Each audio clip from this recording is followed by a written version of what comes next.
Hello everybody, as promised in my last video, we are going to test these MeiLiang watercolors today. I learned recently that this is a sister company. Oh, I just ruined my nails. That's okay. A sister company to Paul Rubens, or maybe it is Paul Rubens, I don't know, but it's MeiLiang. All right, it's a pretty blue container here. Let's see what we've got on the inside. We've got just some colors here. And I've got the 36 colors. There are different sizes. This was about $20. I've had several people ask recently what might be a good beginner starter set of watercolors, and so I am trying these out. I've seen several different artists recommend these, so I'm going to give them a try now. And I purchased these on Amazon. Again, they were about $20, and I thought that was a pretty good price.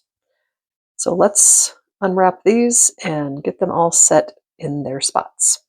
This set does come with white and black, which not all sets do, and it can be controversial, but I think they both have their place every now and then. And because I love you, I unwrapped the rest of them off camera. Now, I do want to tell you what I would suggest is when I unwrapped each one of these, I left them, they're up here, you can't see it. Well, let me just show you. They're all like lined up in the order that I unwrapped them in, okay? Let's come back here. So I did that because I remember with my Paul Rubens set that the swatch card that is given does not line up. So let's see if that's true. I truly have not looked at this yet, but I'm just guessing. Okay, so yep, it's weird because this color is right here. I know this because it says 150 and that's what the paper says over there. So you would think it would be different, but so oddly, this row is this row is this row, and then this row is this row. And you're like, well, just do that. Well, that's fine, except now that white is over here. So this is why I did that and would suggest you do the same. Now, again, this is a beginner set. It's a student grade version, but I've heard that they're really nicely pigmented colors, so I'm going to put them on this paper here in a second. I want to show you, though, if you are like me and overwhelmed by so many colors, I will show you this set that I got on Amazon, Winsor and Newton. It's also student grade. I loved them, and there's only 12 colors, and so that was good for my brain at the time. But this is going to be fun. When I look at all these reds, I thought, wow, that gives us a lot of different variety there where you don't have to mix your own colors. So you might like that. Just be like, I don't want to try to have to mix, a red with a little bit of brown to get the more rusty red or whatever. So, okay, let's start swatching. I also did not mention the brush that comes with it. This is one of the water brushes where you can fill this part with water. I don't know if I've ever used one of these. I'm not going to try to get it open, but you fill this part with water and then you can like squeeze water out of the brush. I know a lot of people like them. I've never tried it because I'm never in a spot where I don't have a cup of water, which is something to be thankful for, right? But I don't do plein air painting or anything like that where I'm outside and don't have access to water. So, all right, let's get to swatching. I'm just going to use a size 6 brush, and I'm going to kind of put it on a little dark here, and then I will kind of put some water on it and just show how it looks from dark to light. And you'll see people spraying their watercolors. I just never do that. This would probably be a good time to do that because I am going to dip into all of them, but I'm just going to do it as I go. I'm just going to drop some water on each one. And again, I love you, so I didn't make you watch me put a drop of water on each one. Okay, starting with our white, remembering that it's over here and not here where I do believe it should be. And we're not going to be able to see the white very well because it's white.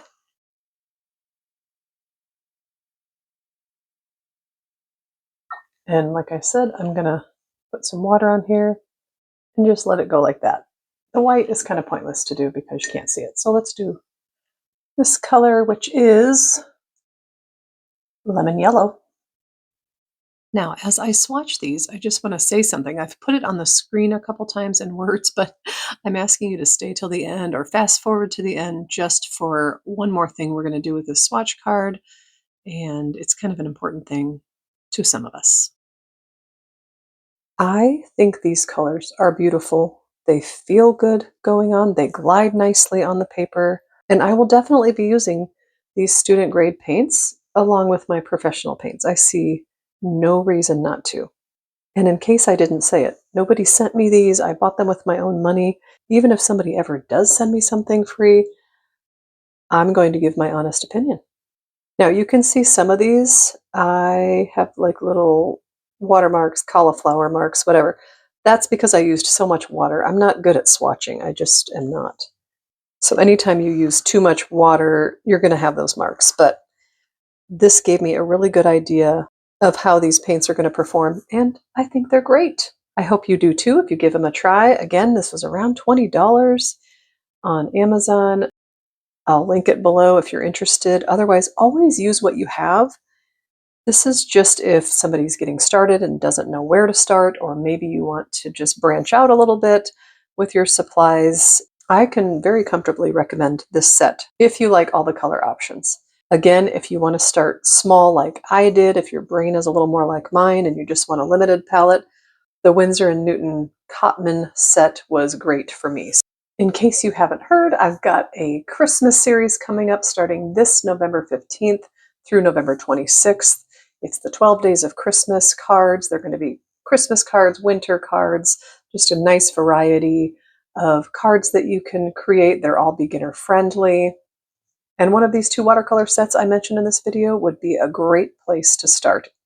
So I hope you'll join me this Saturday, November 15th for day 1 of our 12 Days of Christmas cards. Oh, I hope you're watching till the end because I have one more thing to add.